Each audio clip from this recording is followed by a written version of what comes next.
How's it going today?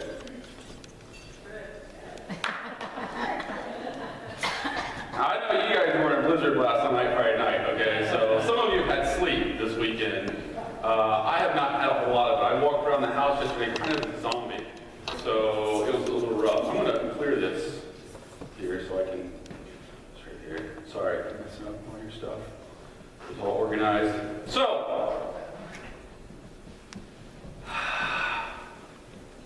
hey Jeffrey, can you see me over here? Yeah. Yeah. They videotape this thing. Did you guys know that? So whoever's on videotape has to follow whoever's speaking. So people have to. So they put this up on the website every week. So if you miss the service, you can watch it and see if James runs around a little bit, which is kind of fun. So yeah. So junior hires, we had almost 70 junior hires, middle schoolers. At Blizzard Blast. We stayed up all night, Friday night into Saturday morning at 6 o'clock in the morning. We tried to shove as many people out the door as possible from the YMCA to go home and get some sleep and then walk around yesterday as a zombie. So we are well rested. It's been a day and a half. We're ready to go, right? Okay. So this morning I want to talk about being at the core. What is at the core of who we are, all right? I don't know what it's like for you. But for me, there are times when I feel out of place. I don't know if you've ever walked into a place, whether it's into a restaurant, whether it's into a store, whether it's into church on a Sunday morning, and you just feel like you don't fit in. You walk in, and everybody around you is a different age than you, and you're like, ooh. You know, it's kind of like, as Tanya and I first got married, my stepdad likes to go to Bob Evans. Now, I'm not saying Bob Evans is a bad restaurant. But there's a certain clientele that goes to Bob Evans.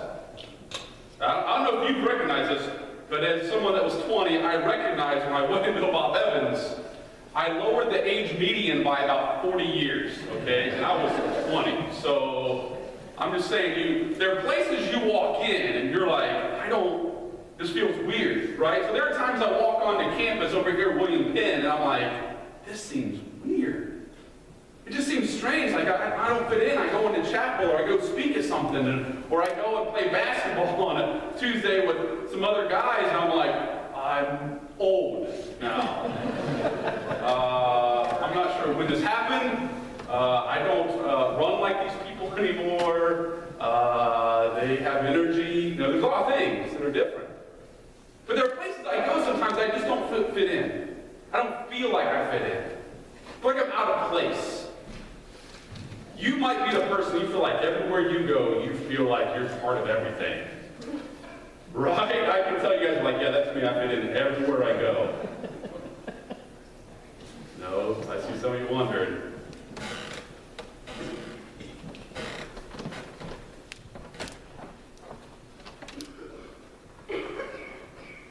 The scripture this morning comes from Ephesians 4. I'm going to read it out of the Message. Here's the beginning of it. It says, He handed out gifts of apostle, prophet, evangelist, and pastor-teacher to train Christians in skilled servant work, working within Christ's body, the church, until we're all moving rhythmically and easily with each other, efficient and graceful in response to God's Son, fully mature adults, fully developed within and without, fully alive like Christ.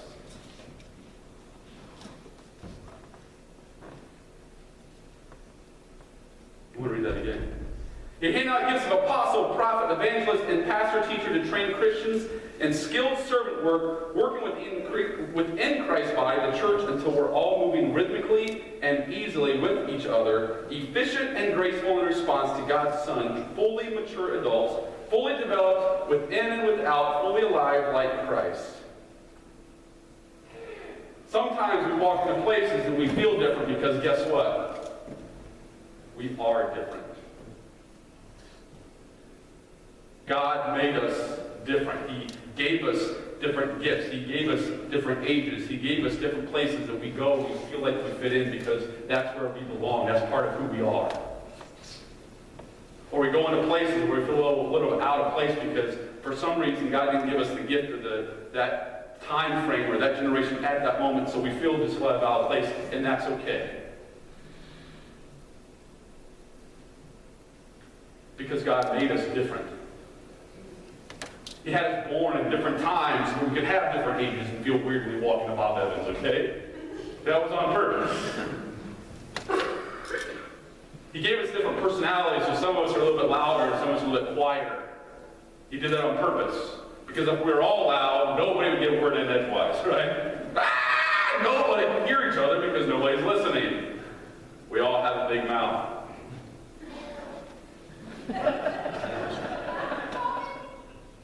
Sometimes he also didn't make us all quiet to listen a lot because then nobody would talk.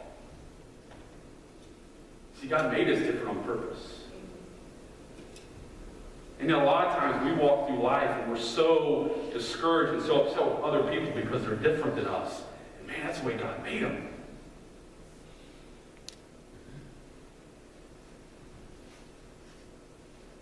I've been walking through the church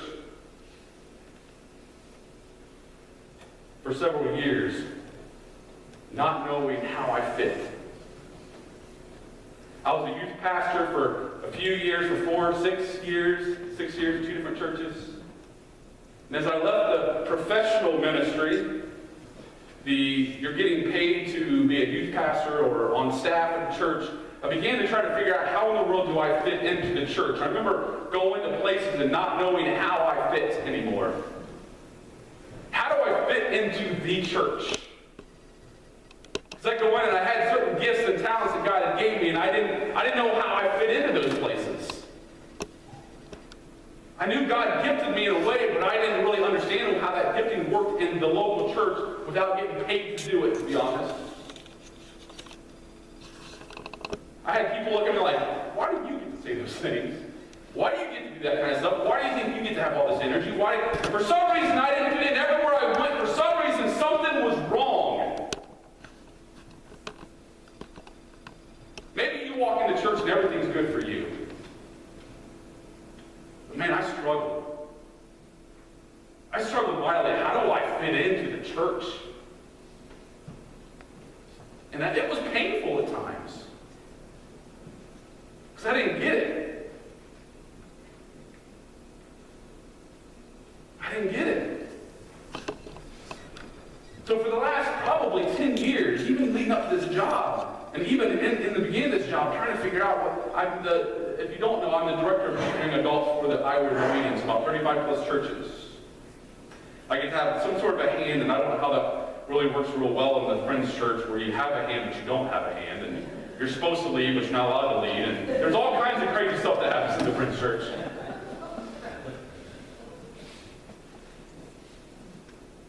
But I was trying to put into words. I didn't know how to say that I belong, but I don't belong. I belong, but I don't fit in. I didn't understand it. I walked through this over and over again, and I questioned with God, and I met with people, and why don't I fit into the normal church, the regular church?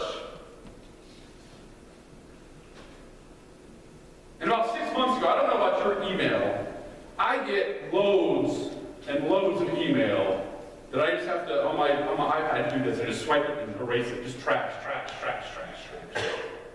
And I have so much ministry stuff. You sign up for an email because you want to get this one email right, or this one CD, or this one free ebook, and all of a sudden your email is full of ministry stuff just flowing in. And I have my own website, scottbiddle.com, and I get all kinds of trash from that one. But there just happened to be one email from this group called Exponential, which are kind of church growth people, church planters, really. And I just happened to read this one because literally I just erased. I get so much. And I'm erasing, and all of a sudden this one pops up, and I see this book called Release the Ape. And I went, that sounds awesome. And it's free. Zynga! Right? Yes! A free ebook that has the word ape in it. I should read that. Right?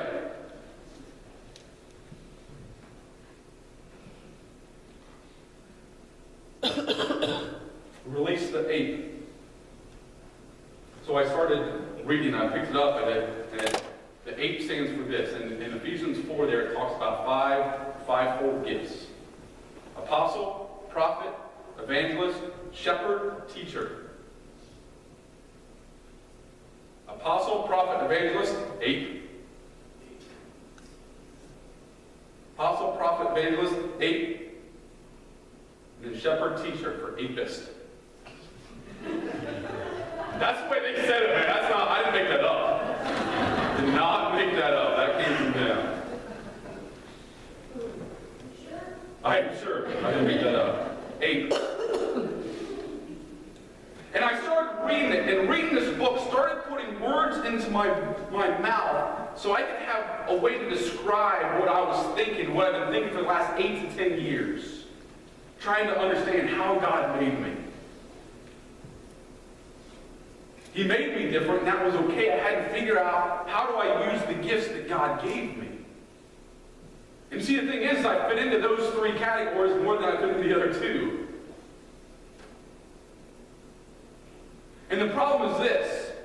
We as the church, and I'm talking not college admin, I'm talking the church. We've done a really good job of using the shepherd-teacher stuff.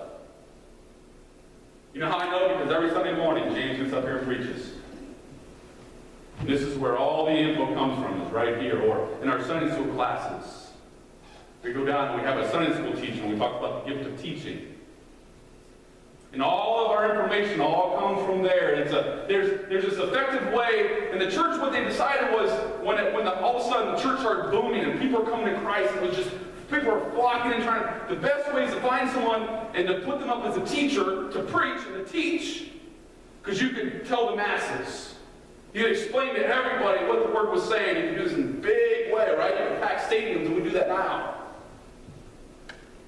And then we have our shepherds. Our shepherds are the ones that go in and are you okay? Are you doing good? All right, why don't you come over here? We're pulling people together. We got people that are really good at that, right? Are you doing, how are you feeling today? We have these people that kind of bring people in and shepherd them really well. We have people that get up and teach really well. And we have done a really good job of not letting the apostles and the prophets and evangelists to do what God's called them to do in the church.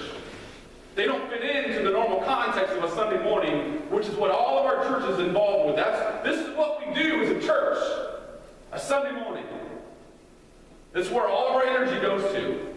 I don't know if you realize that. All of our energy goes to a Sunday morning service. We get ready to preach. You know what I was taught in school? 15 to 20 hours on the sermon. 15 to 20 hours every week on a new sermon. Tell me, most of our energy doesn't go to a Sunday morning. For this 1 hour that we're involved with this church. Again, that's not this church, that's the church. And somehow, we've got these people, 3/5 of the church aren't being used to the full development of what God has created them to be. And I never understood why I didn't fit into what the rest of the church looked like, and why didn't I fit in?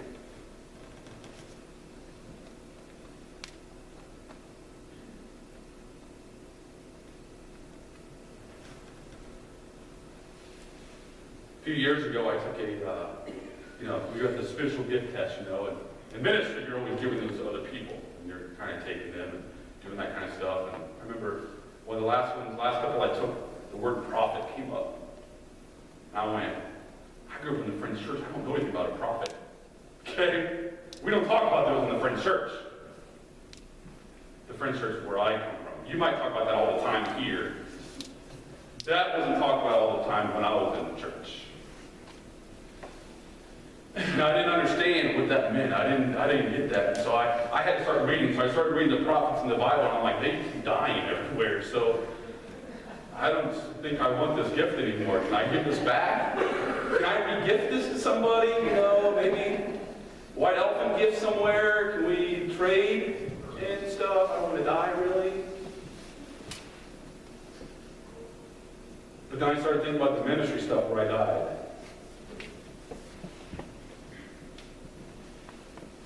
Where I died because I was saying things that maybe people didn't want to hear because that's what God was saying, and I died. A few times here, a few times there. And yet all I was doing was saying what I felt like God was telling me to say. See, I didn't fit in. I went to a church with my brother. My brother was senior pastor at one of the churches that we went to. See, the idea of a prophet seems to be somebody who can challenges everything and anything. Anything that goes on around them, they challenge that. They're like, you're wrong. You know, there's something wrong with us, so we challenge everything. But I couldn't stay with my brother at his church because I couldn't use the gifts that God had given me to challenge where the ministry was going and what was happening with it. And he looked at me and he goes, no, you need to speak up. I'm like, you don't understand. We're family. I have to still see you at dinner on Sunday afternoon after church. This is not, you're my younger brother even, which makes it worse. But see, I had to walk through that. I had to try to figure out. And so I remember being at places with other people, and I started to meet with a mentor of mine who became one who was a prophet. And we got to meet together, and I didn't know that, but he started sharing things with me and kind of walking me through what does that look like. I remember being with another prophet who came in, and he told me, he preached a sermon to me that was my sermon that I preach. It was really strange. I've been traveling and speaking, and I spent 3 or 4 or 5, 8, I don't know, so many years traveling and speaking at churches and retreats and camps. And this guy looked at me, didn't speak a lick of English. I think he's from the Dominican Republic. And we're having a prayer day or something, and the church, like 5 churches got together, and we went with different ethnicities and different languages, and we prayed. And this guy looked at me and preached my sermon straight back at me. And he said, you need to make a choice. I went, oh, prophets are real. They're there. But there's different degrees. Just like everything we do, we have different degrees. It was amazing. But I had to start to learn who I was and who God created me to be.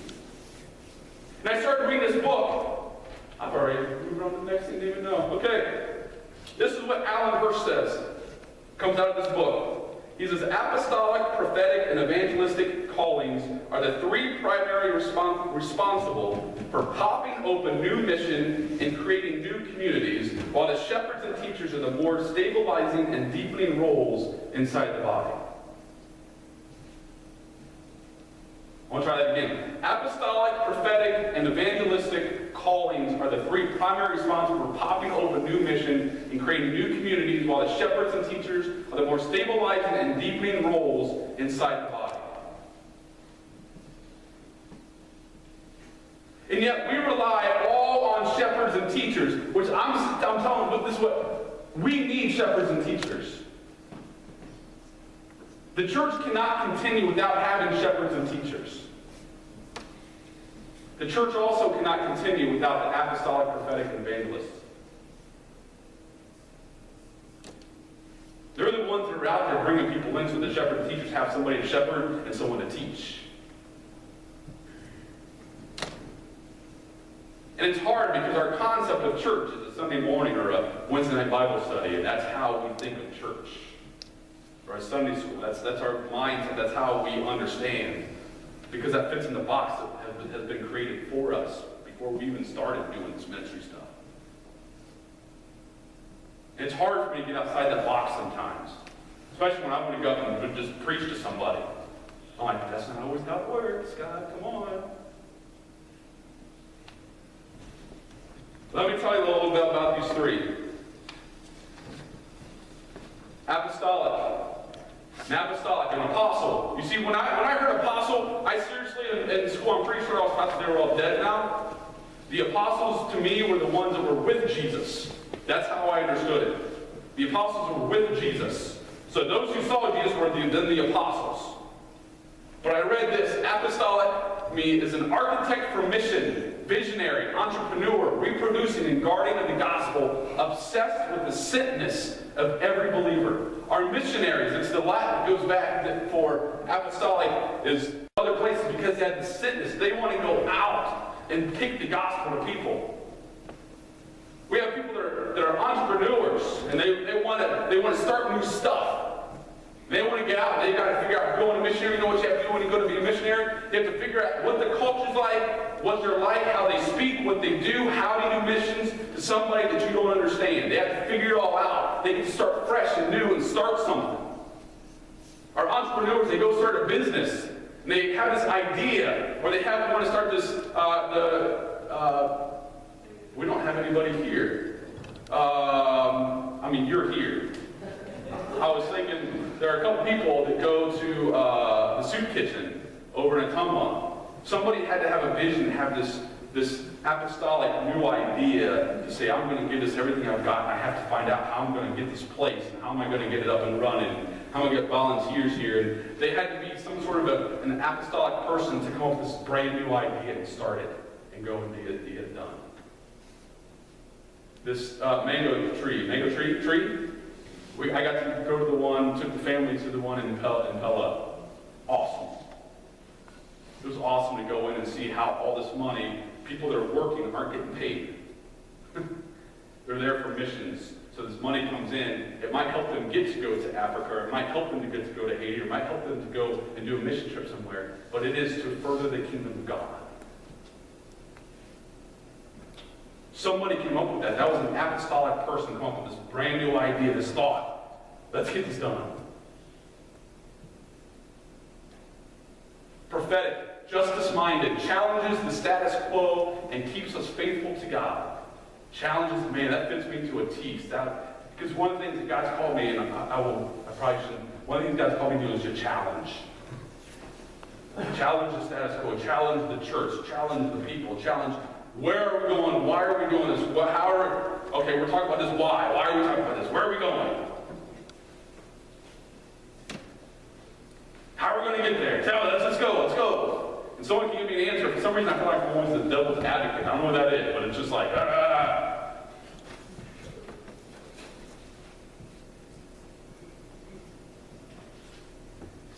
But if we keep doing things the way we've always done them, things will never change, and we'll keep doing whatever we're doing. There's something that's not right, or we're not following the gospel. We're following something else, and we've got to figure out, somebody's got to sometimes stand up and go, that's not right! We got to go! Sunday morning is not enough. Sunday school is not enough. A Wednesday night children's program is not enough. We're following tradition, not the gospel. Somebody's got to challenge this stuff. God's put people in place to do that. And it's not always fun to hear. I'm probably never going to come back to this church after this.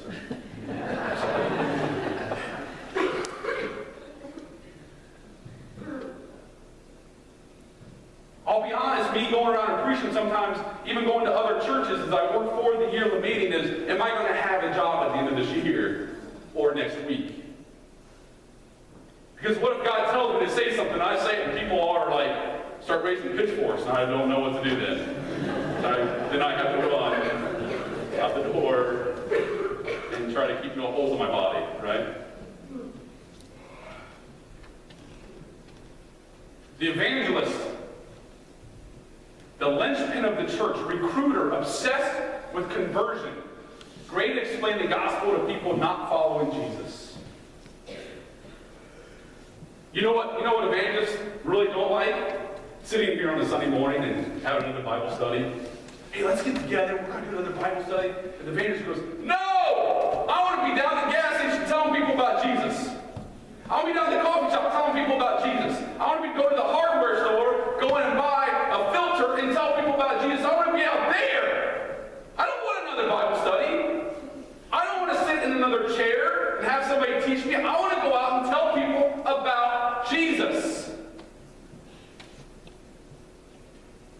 I was just with the director of EFM, Evangelical Friends Mission,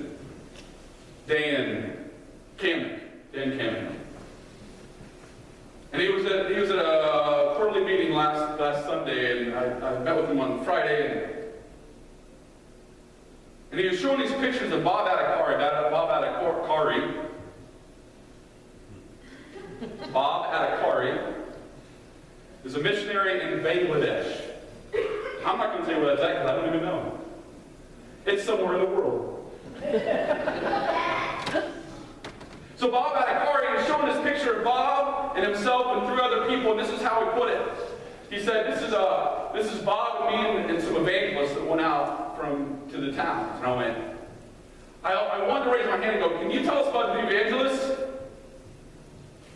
And he kept on going.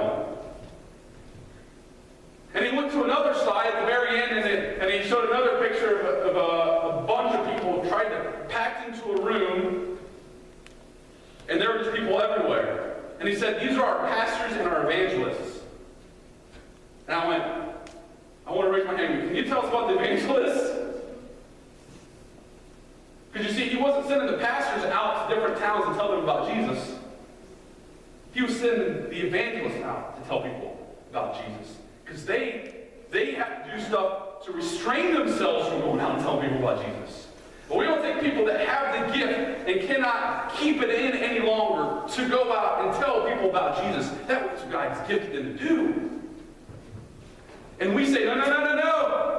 That happens on a Sunday morning here, people. This is where church is at.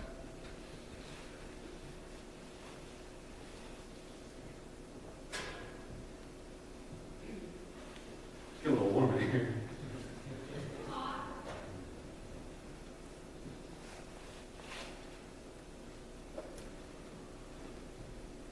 You got to understand when I say that I don't. We need all 5 gifts. I need the shepherds and teachers to help out. I need this to be happening on Sunday morning. I'm not saying Sunday morning should not happen. Please don't hear that. I'm saying it doesn't end here. I'm saying this is not the only place people need to hear about Jesus. And in today's culture, it's really hard to say, hey, let's go to church. Hey, why don't you go to that building for this 1 hour on a Sunday morning? Hey, let's go to William Penn. Hey, can you all just come over? I know that you're comfortable over here, but can you all come over to our building for 1 hour so that we can tell you about Jesus? What happens if we started a church on William Penn campus? What happens if we started a church in Smoky Row down here in the back room where people come in here at Bible study and they drink some coffee and someone plays a guitar? What happens if we go to a Tumble and start someplace where we don't have a Friends Church? What happens if we go and start a new yearly meeting in Nebraska? Because there is no Friends yearly meeting in Nebraska. I know, I'm thinking a little bigger. It's okay. One of God's giftings in me.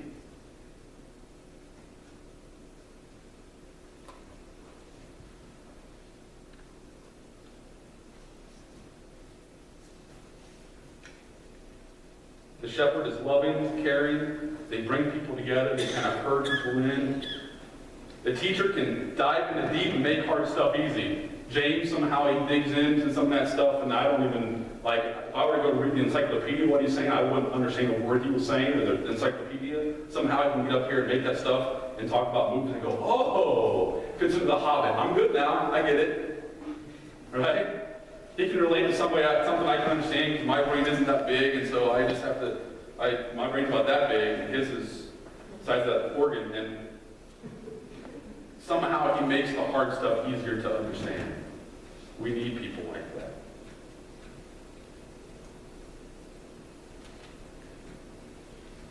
At some point, we have to celebrate our differences. At some point, we have to even realize that there are people in this church right now that are sitting in these pews that don't feel like they fit into these pews right now.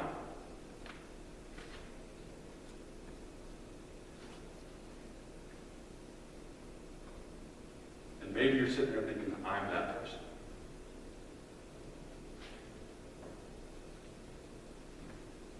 I'm not going to tell you what I think the church needs to do. I think that's what the church needs to figure out together. You see, these right here, this is something I have put together, and I had a mentor help me try to start to say, okay, Scott, what is it that you are created to do? What is he designed you to do?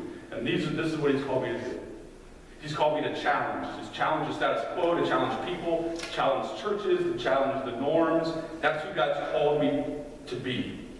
When I came to Iowa at a meeting, when I came for my interview, they looked at me and they were talking about stuff, and they said, so, what are some worries that you have when you come to Iowa to go to a meeting? What are some things, if you were to take this job, that you'd be worried about? I said, I challenge everything. I said, if you want your programs and your churches and stuff to look exactly the same and keep running your normal young adult retreats and your camps and keep going the same direction, that's not me. I won't come in and do what's always been done. I will find out what's been working, what's not been working, but we won't keep going the exact same way we've always done it. That's not who I am. God's given me this thing of wanting to go in and find out and figure out what works and what doesn't work and how do we do this and how does that fit with the gospel and how do we get that out there. He might have given me a bit of the apostolic of starting new things too. But challenge is the first thing that happens when I hear stuff. The second thing is to love. To love people, to love the truth. Sometimes I think we look at love and we go, oh, that's a nice word, right? Love means, oh, you feeling better? How you doing? You doing? And sometimes love involves truth. And we look at somebody and go, I had to look at buddy of mine and go, dude, you're messed up. You're full of it. You're full of it. Because what you're saying on the outside does not match what's happening on the inside. You're full of it. Now, I also had a relationship with that person. I don't just walk up to someone on the street and go, dude, you're full of it. You don't even know me. God told me. I don't do that. That doesn't, God hasn't given me that gift yet. That's not what I'm planning on doing anytime soon. But we've got to figure out who God's made us to be. What's at the core of who God created us to be? How is that different than everybody else? But also, how does that line up with where the church is going and who the church is, right? Because though we started out with, there's these different gifts, apostle, prophet, evangelist, shepherds, and teachers, there are verses that come before 11 and 13. These are the verses that come before 11 and 13. In light of all this, here's what I want you to do. While I'm locked up here, a prisoner for the master, I want you to get out there and walk. Better yet, run. On the road, God called you to travel. I don't want any of you sitting around on your hands. I don't want anyone strolling off down some path that goes nowhere. And mark that you do this with humility and discipline, not in fits and starts, but steadily pouring yourselves out for each other in acts of love, alert at nothing different, alert at noticing differences, and quick at mending fences. You are all called to travel in the same road, in the same direction, to stay together, both outwardly and inwardly. You have one master, one faith, one baptism, one God and Father of all, who rules over all, works through all, and is present in all. Everything you are and think and do is permeated with oneness. But that doesn't mean you should all look and speak and smell and act the same. It doesn't say smell, but I thought I'd throw that one in there. That's the Biddle version. And if you were at the lock-in set Friday night, you would know what I'm talking about. With junior hires. And out of the generosity of Christ, each of us is given his own gift. Now see, even though that God has created us to be different, he's given us these gifts and talents that he's put inside of us, there's still this oneness and we're all going the same direction. Doesn't mean we all go, I'm doing this, I'm doing this, I'm doing this, and I don't care what you're doing, we're going to oneness with Christ and get the gospel out to people that need to know that Jesus Christ is alive and he changed life. And people will never be the same once they know who Jesus is. Once they know that something, that this Jesus Christ died on a cross because of them and loved them that much. And then it doesn't stop there. He wants to infiltrate and have a relationship with us, the God of the universe.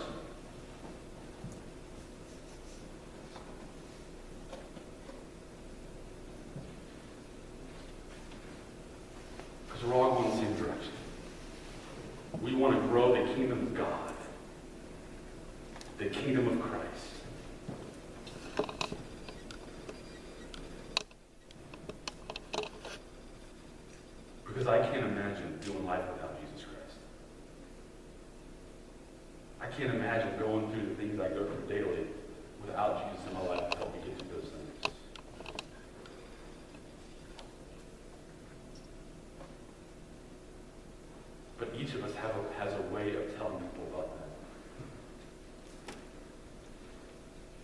And though you might have pieces of this and pieces of that, it's kind of like I have the gift of ADHD, okay?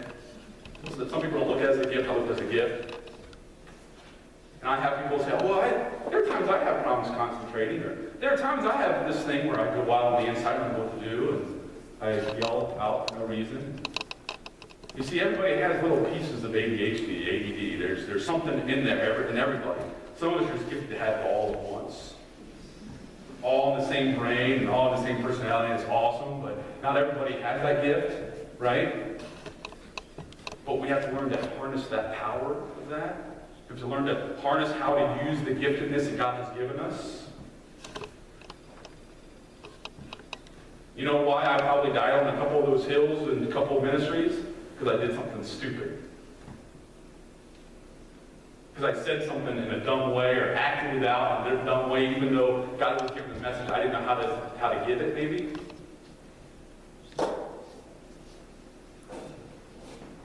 See, all these things, when you talk about apostles, prophets, evangelists, shepherds, and teachers, they all have their downfalls too. They're not all kicks and giggles.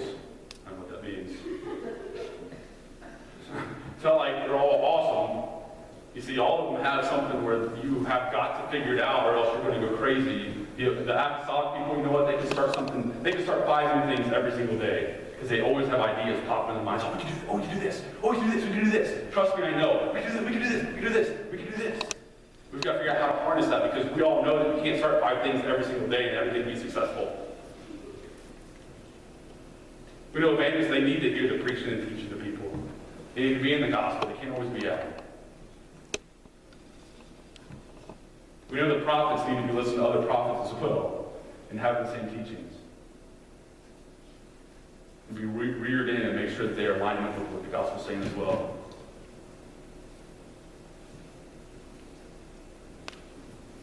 We need to figure out how we work. I'm very high on trying to figure out who God created us to be because I've spent years trying to understand how God made me. Just because I didn't fit into the normal world in anything I do. So I challenge you. Who has God made you to be? What is at the core of who you are? What are the gifts and the talents? How does that fit into the oneness of Jesus Christ and the one message we have to give to people? How can we do that together? Not age-wise, gift-wise. See, even though I was meeting with somebody that was a prophet, he's a little bit older, but he was able to pour into me some of his learnings about being a prophet. What if you were to find somebody else that has the same gifting as you and you meet as a group and try to figure out what that means together? That's crazy. We've never done that before. Huh? And I thought of it. That's weird. That's so strange.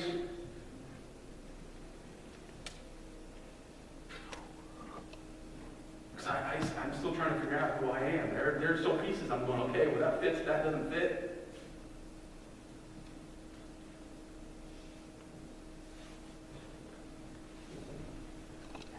I'm sure we're on time, right? Yep. Got the snack time, sorry. I want to give you some time, because I won't skip the open worship time. I think it's way, way too important. Because even though I have a big mouth, I think God is a lot more important. So I want to give some open worship time. The way that we do open worship here is we want to hear from God. We believe that God speaks to anybody and everybody. From the age of like 2 to 174. So if you're over 174, I'm sorry. God is speaking to anyone. But we believe that God speaks to all of us. And so we want to give God a chance, as He's already been speaking here today. I can tell you that right now. He's already been speaking here. But open worship for us is the idea that, but also know that God sometimes is giving you a message that you're not supposed to share with everybody.